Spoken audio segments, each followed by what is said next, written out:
Saludos cordiales, mi nombre es Juan Espinosa y en este video vamos a presentar la actividad práctica número 1 de la asignatura de neuropsicología.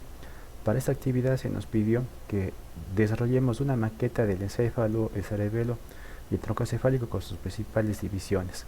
En mi caso, yo desarrollé la maqueta en base a Espumaflex y plastilina, al igual que con Fomix.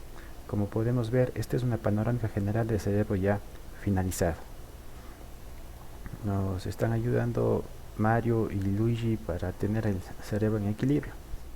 El encéfalo como tal está compuesto por el cerebro, el cerebelo y el tronco cerebral o tronco encefálico, y se encuentra en la cavidad craneana. El cerebro en sí se encarga de las funciones superiores como son el pensamiento, la percepción, el lenguaje, también la memoria, las emociones y también controla las acciones voluntarias.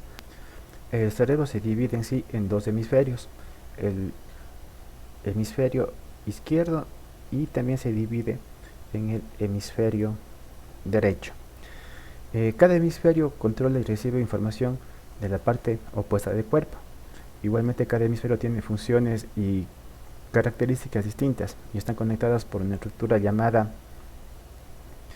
cuerpo calloso, que permite la comunicación e intercambio de información entre ellos. Entre las principales funciones podemos decir que son las siguientes. El hemisferio izquierdo como tal se encarga en sí de lo que es el razonamiento, el lenguaje hablado, el lenguaje escrito, las habilidades científicas, al igual que también las habilidades numéricas, mientras que el hemisferio derecho se centra un poco más en lo que es en sí la imaginación, el sentido artístico, el sentido musical, la percepción tridimensional y también la intuición. El cerebro se divide en diferentes regiones llamadas lóbulos, cada uno con funciones específicas.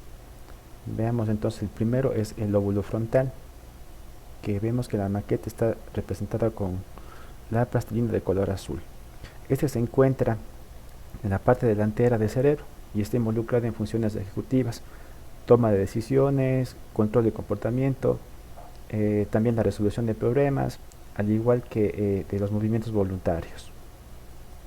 Continuamos ahora con el lóbulo parietal. Este se encuentra en la parte superior y posterior del cerebro.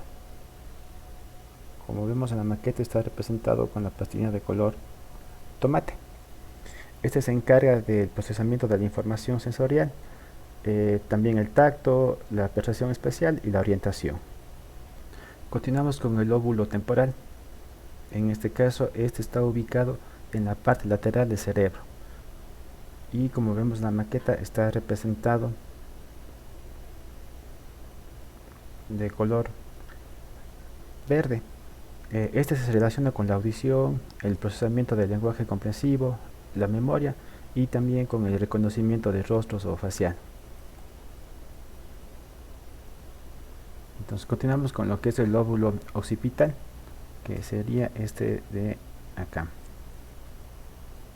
Se encuentra en la parte posterior del cerebro y este se encarga en sí de lo que es el procesamiento visual, permitiendo la interpretación de la información que llega a través de los ojos.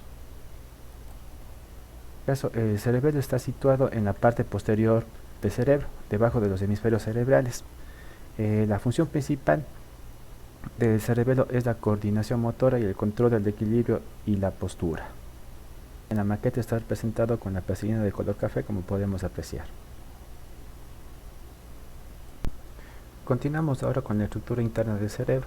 Como podemos ver aquí en la maqueta, estamos representando el lóbulo frontal, el lóbulo parietal, el lóbulo occipital y también el cerebelo. Aquí también en el cerebro se encuentra el diencéfalo. Contiene varios núcleos y regiones que son muy importantes. La primera de ellas es el tálamo, que es la que vemos acá. Esta tal vez es la estructura más grande del diencéfalo y actúa como una estación de relevo sensorial, ya que se encarga de recibir y procesar la información sensorial de la visión, de la audición, el tacto, el gusto, el olfato. También está involucrada en funciones como la regulación del estado de alerta y el procesamiento de información emocional. Continuamos entonces ahora con el hipotálamo. Este está situado debajo del tálamo.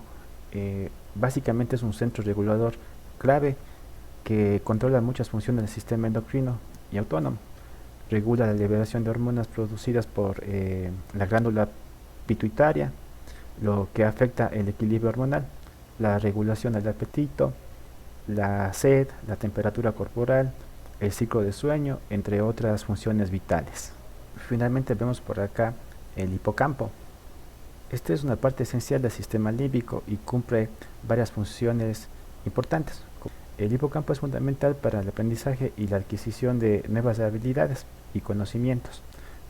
También contribuye a la adaptación y la plasticidad cerebral, permitiendo que el cerebro se ajuste a nuevas experiencias y situaciones. Seguimos entonces con lo que es el tronco encefálico. Este conecta el cerebro con la médula espinal. Entre su estructura, lo más importante tenemos el bulbo raquídeo, que vemos por acá, y está conectado con la médula espinal. Este controla las funciones automáticas esenciales para la vida, como la respiración, la frecuencia cardíaca, la presión arterial y la digestión. También contiene centros nerviosos que regulan reflejos importantes como la tos, el estornudo y también la deglución. Seguimos con la protuberancia, que vemos por acá. Está situada por encima del bulbo raquídeo y conecta diferentes áreas del cerebro y también el cerebelo. Es vital para el control de los movimientos oculares y también juega un papel en funciones como el equilibrio y la coordinación motora. Y finalmente tenemos lo que es el mesencéfalo. Es importante para la regulación del estado de alerta y de la conciencia. Continuamos ahora con las neuronas. Estas son células especializadas en recibir, procesar y transmitir información a nivel intercelular. Lo hacen mediante señales electroquímicas o impulsos nerviosos. Las neuronas están formadas por tres partes principales. Por acá tenemos el cuerpo o soma. Esta es la parte principal de la célula, la que contiene el núcleo o con el ADN, el retículo endoplasmático y las ribosomas, que producen las proteínas, y también las mitocondrias, que generan energía. En el soma se realiza la mayoría de funciones metabólicas de la célula, por lo tanto es imprescindible para la supervivencia de la célula neuronal. Tenemos también los axomas, que es una prolongación que sale del soma celular. Sería como un cable, en cuyo final existen unos botones terminales, que vemos por acá, sí, que son los puntos donde se producen las sinapsis, que más o menos se presenta por aquí. Es decir, la transmisión de información de una neurona hacia otra. Algunos axones, sobre todo los de las neuronas motoras y sensoriales, están cubiertas por una capa de mielina. Cuanto más mielina contenga el axón, más eficiente será la transmisión del impulso nervioso. Finalmente tenemos lo que son las dendritas.